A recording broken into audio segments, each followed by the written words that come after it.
Айде го. За този твой хлеб. Тук има ток, няма.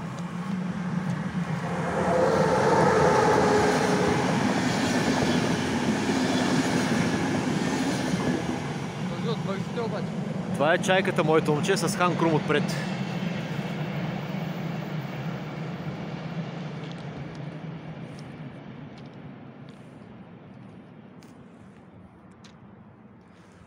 Това е последния влак от София за Бургас, който влиза в гара Бургас за тая вечер. Кое ти е толкова леко? Пак ме засни. Отново ме засни. По-правилно да го кажа. Пак... Откъв ми надясно, че имаме само за...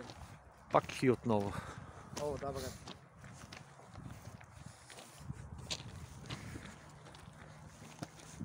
Мамин Златин.